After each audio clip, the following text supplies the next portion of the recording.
Hey, what's up guys, this is Tristan, and in this video I'm going to be counting down the Straw Hat crew members from my least favorite to my number one favorite. And in this video I'm only going to be including the core members of the crew, so that means I'm not going to be including Carrot or Vivi. And even though Vivi is listed as one of the crew members in the One Piece Wikipedia, I don't think she's been on enough missions with the crew, and she hasn't really been in the series enough to really be considered one of the core members in my opinion, and I'm pretty sure a lot of people can agree with that, so yeah, not going to be including those two in this video. Here's how the story goes, we find out by the treasure in the Grand Line, there's no doubt. The pirate whose eye is on it, he'll sing, I'll be king of the pirates, I'm gonna be king. Starting off at 10th place is Jinbe, and there's not really anything about Jinbe's character that I really dislike. I think that he's a pretty interesting character and he has a lot of potential, but he just hasn't really had a ton of interactions with the other crew members besides Luffy. I know that he had a lot of great stuff dating back to Marineford, and in Fishman Island he definitely had a lot of great moments that were probably some of the best moments in that arc.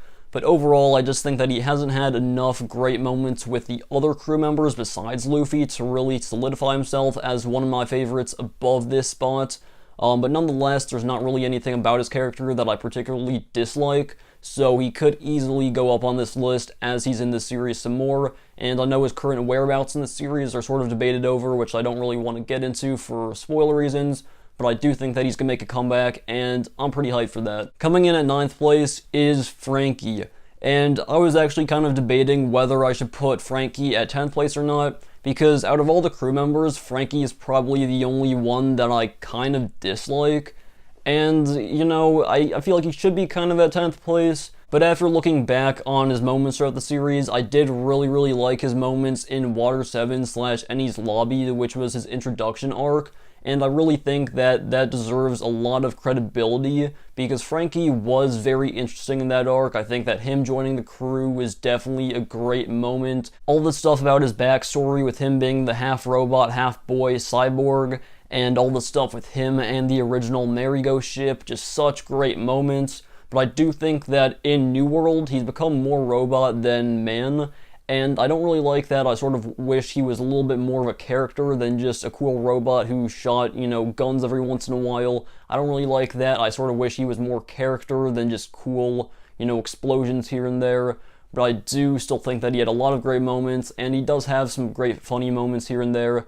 But I do think that he hasn't really been that great lately. Coming in at 8th place is Brook, and I know a lot of people are kind of iffy about Brook just because he was introduced in Thriller Bark. Everyone just likes to hate on Thriller Bark, saying that it was just a big stinking mess overall, and even though it wasn't as good as some of the other pre-time skip arcs, I do think that it was still an amazing introduction to Brooks' character. But after we learned his backstory about him singing that one last song with his crew and him finding a soul and all that great stuff, just so many great moments in pre-time skip One Piece. But not only that, because he's also had so many great moments in Whole Cake, he was definitely a pretty important character in that arc. And I know that Brooks is pretty low on this list, and that's not to say he's a bad character, I just like the other crew members more. Coming in at 7th place, we got Tony Chopper, the humanoid deer, and you know, a lot of the moments with Chopper are just comedy moments, and I don't think that there's anything wrong with that just because I'm a big fan of comedy. But he's not going to be top 3 or anything like that for me, and he does still have some great character moments, you know, dating back to early pre-time skip One Piece with the Drum Island arc, just some great stuff there. I know a lot of people really don't like that arc, saying it's all sleep, but I think it's pretty decent. And even in post-time skip One Piece, there are still some pretty good Chopper moments in the series. I know it's not super often that some great character moments with him happen, but they're still relevant in the series. And a great example of this is right after the time skip when Chopper comes in and he's talking to one of the other crew members. I kind of forget exactly who he's talking to, but basically what happened is one of the other crew members was joking around saying that Chopper looked more monster now than human in his humanoid form. And basically Chopper said that he doesn't really care that he looks more like a monster now because he's accepted by a good amount of people, unlike how he was when he was first introduced in the series.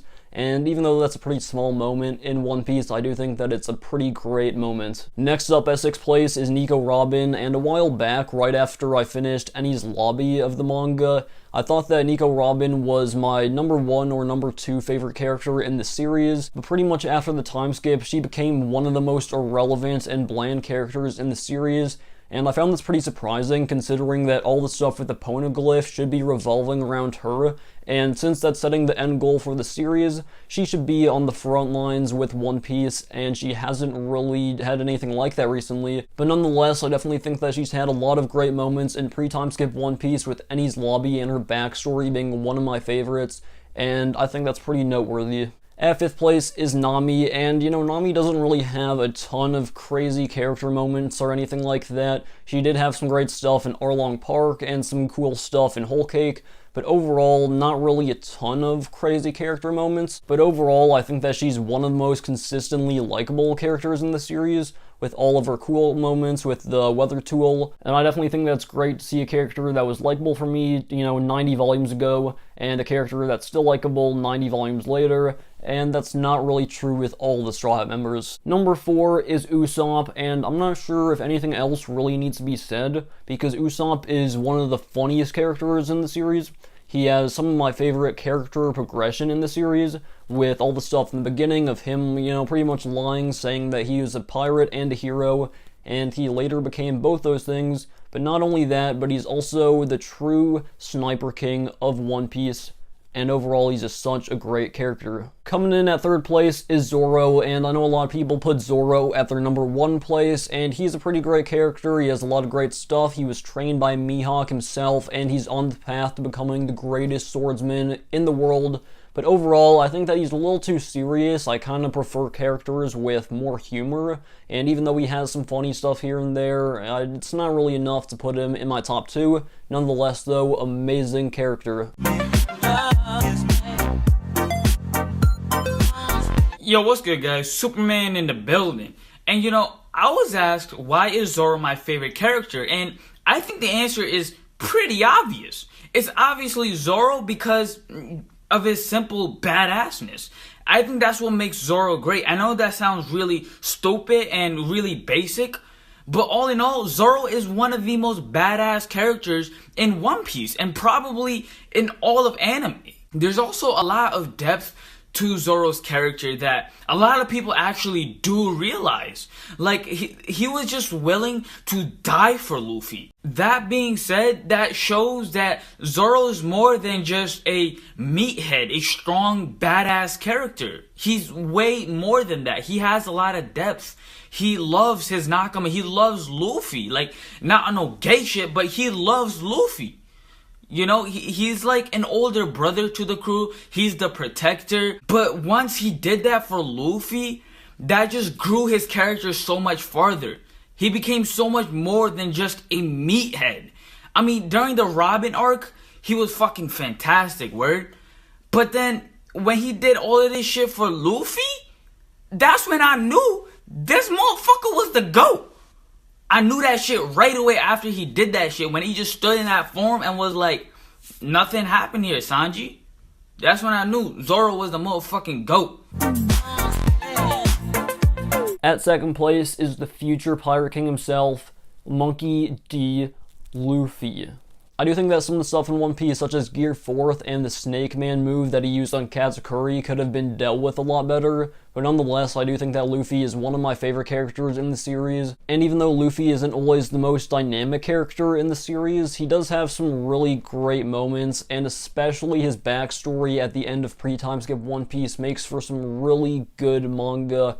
And overall, he's definitely one of the most likable characters for me. So, at number 1, by process of elimination, it's going to be none other than the cook himself, Vinsmoke, Sanji, and do I really need to say anything else? I mean, he has just so many great moments at really any point in the series. He has a great mix of funny moments, serious moments, and overall there's just so much great variety with Sanji's character, going back to the moments with him stranded on the rock with owner Zeph, and that stuff is pretty unbeatable. I remember when I first read that backstory, I just thought it was incredible, and I still do think it's incredible, and he's still having great moments in the series. Sanji is always striking the nail on the head with his moments in Whole Cake, the stuff with him in Pudding, and the stuff with him with the rest of the Vinsmoke family. such great moments in the series, and it's definitely some of my favorite moments in One Piece. And I really want to stress how many great Sanji moments happened in that arc. Everything from Sanji sacrificing himself to two of the most dangerous families in all of One Piece to protect the rest of his crew and owner Zeph, all the way to that scene where Sanji is standing outside holding the flowers, and that scene is probably one of the most raw moments in all of One Piece, probably top 10 One Piece moments for me. And before then, a lot of moments like that were comedy moments, and that was probably one of the most real moments for Sanji in the series, and it really showed how much he needed his crew. So yeah, my number one favorite Straw Hat crew member is Sanji, and that's pretty much it for this video, guys. I know a lot of people are going to disagree, so if you do, make sure to drop your list in the comments below. You can include Vivi and Carrot if you'd like, and overall, that's pretty much it, so I will see you guys in the next video.